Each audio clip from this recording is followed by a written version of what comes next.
Hey everyone, and welcome back to the deep dive. Today we are going deep on observability. Observability. Yeah, and Absolutely. trust me, this isn't just another buzzword. We're talking about like the foundation for a future where IT problems practically solve themselves before you even know they exist. Right. Kind of blows your mind, right? Yeah, it really is a game changer. We used to just monitor systems basically checking if things were up or down. Right. But observability is about truly understanding the why behind everything that's happening in your IT environment. Yeah, it's like having X-ray vision for your entire infrastructure. Mm. Instead of just blindly reacting when something breaks, you're able to see like the inner workings and anticipate issues and even head them off at the pass. And that's precisely where the 5 pillars of observability come into play.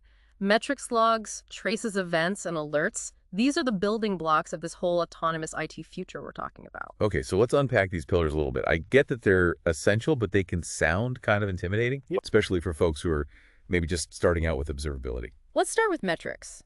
Think of it like your car's dashboard. Okay. You've got your speedometer, fuel gauge, engine temperature, all giving you those vital signs. Okay. In IT, metrics are those quantifiable data points that tell you how your systems are performing. Things like CPU usage, memory consumption, request rates, and so on. So it's not just about knowing that a server is up and running. It's about having this constant stream of data that's telling you exactly how that server is feeling. Exactly. Now let's add logs to the mix.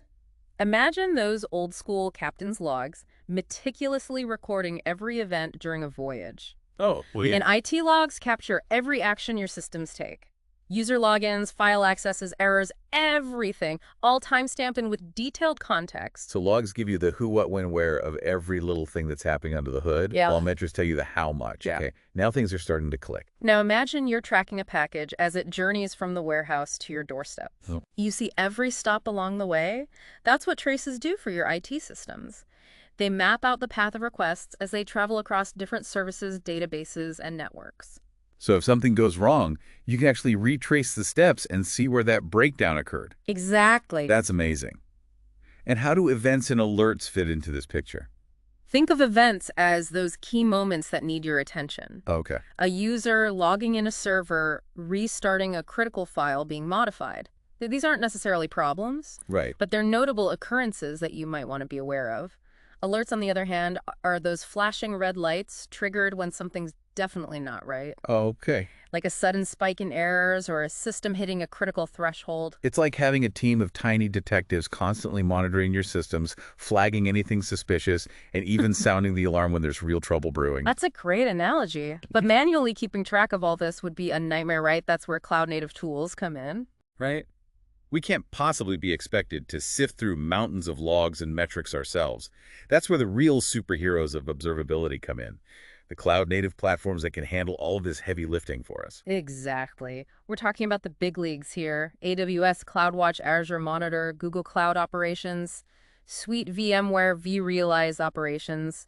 These are the platforms that are built to handle the scale and complexity of modern IT environments. So instead of feeling like we're drowning in data, these tools give us a clear, organized view of what's happening across our entire infrastructure. Absolutely. They collect and analyze data in real time, giving you those centralized dashboards and visualizations that make it easy to understand what's going on. It's like having that mission control center, but instead of spaceships, you're monitoring microservices and cloud instances. And I imagine these tools don't just passively collect data, they also help us make sense of it, right? They can spot trends, identify anomalies, and even alert us to potential problems before they become full-blown disasters. Exactly. That's what makes them so powerful. They take all that raw data and turn it into actionable insights, allowing you to move from reactive firefighting to proactive problem solving. Okay, so we've got these 5 pillars of observability, and we've got these amazing cloud-native tools that help us collect, analyze, and make sense of all of that data. But where does SRE, or site reliability engineering, fit into this whole picture? Some people think SRE is here to like replace traditional ITIL processes, but I have a feeling it's a bit more nuanced than that. You're right. It's not about replacement. It's about evolution. SRE and ITIL can actually work hand in hand with observability, serving as the bridge between them. SRE takes that wealth of data we're gathering and uses it to focus on what really matters, the user experience. So it's not just about keeping the servers running. It's about ensuring that the services built on top of those servers are actually delivering what users need. Right. Okay, I'm starting to see how this all ties together. Right. And that's where the concept of service level indicators, or SLIs, comes into play. SLIs are those quantifiable measures of what actually matters to users. Things like website speed, app responsiveness, transaction completion rates. So it's not just about technical jargon. It's about aligning our technical performance with the things that actually make users happy. And I imagine once we have those SLIs defined, we can then set targets for how well those services should be performing. Absolutely. And those targets are called service level objectives, or SLOs. SLOs. They're the reliability goals that our systems need to achieve based on those user-focused SLIs. It's about setting clear expectations for how reliable our services should be, and then using observability data to track our progress toward those goals. This is starting to sound a lot like setting goals for a project, but instead of a project, it's about keeping critical systems running smoothly and ensuring our users are having a great experience. I love that shift in focus. Yeah. And speaking of goals, I'm curious about this concept of error budgets that often comes up in SRE discussions. It sounds almost counterintuitive. We're actually planning for errors. Exactly. The reality is that perfection is impossible, especially in complex IT environments. So with SRE, we embrace the fact that there will be some errors, some downtime, some hiccups along the way. The key is to be realistic about those expectations and manage them effectively. So it's not about aiming for 100% uptime, which is unrealistic, Right. but rather about understanding how much wiggle room we have before things start to impact the user experience in a negative way. That's right. And by using observability data to track our SLIs and SLOs, and by managing our error budgets effectively, we can strike that balance between innovation and stability. This is where it gets really interesting. We're not just talking about keeping the lights on anymore. Yeah. We're talking about building systems that can adapt, learn, and even self-heal. It's like we're laying the groundwork for a whole new era of autonomous IT operations. It's true. And observability is that essential foundation that makes it all possible. Without that deep understanding of what's happening within our systems, we wouldn't be able to build the intelligent automation that will drive the future of IT. So as we move towards this exciting future of AIOps, where systems can practically manage themselves, it all starts with observability.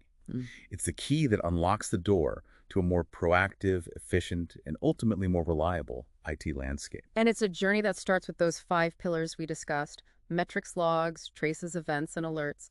Those are the building blocks that, when combined with the power of cloud-native tools and the principles of SRE, allow us to not just monitor our systems, but to truly understand them, anticipate problems, and build a more resilient and self-healing future for IT. All right, we've covered a lot of ground in this first segment, setting the stage for what promises to be a fascinating deep dive into the world of observability. We've explored those foundational elements, from the 5 pillars to the power of cloud-native tools, and even touched on how SRE and ITIL can work together to drive us towards that autonomous future. But we're just getting started. When we come back, we'll delve deeper into some real-world examples, exploring how observability is being used to solve complex problems, improve user experiences, and transform IT operations across industries. So stick around. We'll be right back after a quick break. Sounds good.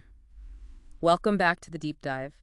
Before we went to break, we were talking about how observability is laying the groundwork for this exciting future of autonomous IT operations. And how it's not just about technology, but a shift in mindset from reactive to proactive IT management. Exactly. So let's shift gears a bit and talk about some real-world examples of how observability is being used today.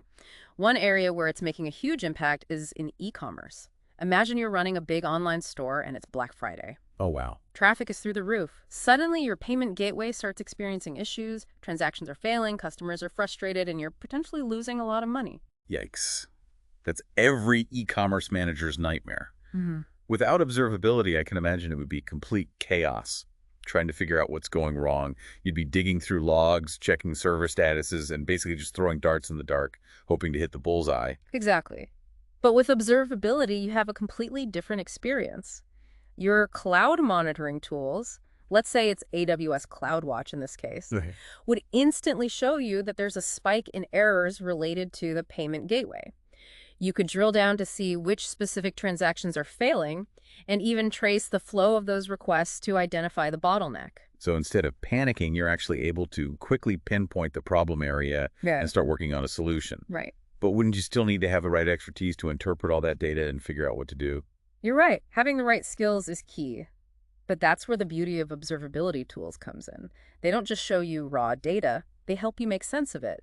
They can automatically correlate events, highlight anomalies, and even suggest potential solutions based on past incidents. Wow, so it's like having an experienced IT troubleshooter built right into the platform guiding you towards the fix. But let's be realistic. Observability tools can be complex, Right. and setting them up correctly takes time and Hmm. expertise. Yeah, What advice would you give to someone who's just starting their observability journey? that's a great question. The first step is to clearly define what you want to observe. What are the critical services that, if they failed, would have the biggest impact on your business? Once you've identified those, you can start instrumenting those systems with the appropriate metrics, logs, and traces. So it's about starting small, Hmm. focusing on the most important things first, and then gradually expanding your observability coverage over time. And I imagine this approach would be especially valuable for organizations that are just starting to adopt SRE practices. Absolutely. In fact, SRE principles can be incredibly helpful when implementing observability. For example, remember those SLIs and SLOs we talked about earlier? They can guide you in deciding what to observe. If your SLI is website latency, then you'll want to make sure you're collecting detailed metrics and traces related to the performance of your web servers and application code. So it's not just about collecting data for the sake of collecting data. It's about being strategic and aligning your observability efforts with your overall business goals and user experience objectives. Exactly. And that's where the real value of observability lies, in its ability to bridge the gap between technical performance and business outcomes. Okay, so we've talked about how observability can help us troubleshoot problems in real time using that e-commerce example. But what about its role in proactive problem management? How can observability help us prevent issues from happening in the first place? That's where the power of predictive analytics comes in. Remember those tiny detectives constantly monitoring your systems? Uh-huh. Well, with enough data, those detectives can start to recognize patterns and predict potential issues before they even occur. So it's like having a crystal ball that can tell us when a server's likely to fail or when a particular service might experience a surge in traffic that could lead to performance issues. Exactly. And with this kind of foresight, you can take preemptive measures to prevent those issues from becoming actual problems. For example, you might decide to scale up your infrastructure proactively or to optimize your code to handle the anticipated load. That's incredible. Yeah. But how do we get from those predictive insights to actually taking action? Is it all manual, or can this process be automated to some extent? That's where things start to get really futuristic. As we move towards AIOps, we're seeing more and more examples of systems that can not only predict problems, but also automatically remediate them. So we're talking about self-healing systems that can identify and fix problems without any human intervention. That sounds almost too good to be true. It does, but it's becoming increasingly real. Wow. Of course, we're not there yet for every scenario, but the progress being made in AIOps is truly remarkable. And it all starts with observability. Without that foundation of data and understanding, we wouldn't be able to build these intelligent self-managing systems. You're absolutely right. Observability is that crucial link that connects our current IT practices with the autonomous future we're all striving for. Okay, so we've seen how observability can help us troubleshoot problems in real time, how it can enable proactive problem management, and how it's laying the foundation for AIOps. But let's shift gears again and talk about the human element. How does observability impact the way IT teams work and collaborate? That's a great question. One of the biggest benefits of observability is that it breaks down silos between different IT teams. In the past, you might have had your development team, your operations team, your security team, all working in isolation with limited visibility into each other's work. And that often led to finger-pointing and delays when things went wrong. Everyone had their own version of the truth based on their limited perspective. Exactly. But with observability, everyone is looking at the same data, the same dashboards, the same insights. This shared understanding fosters collaboration and helps teams work together more effectively to solve problems.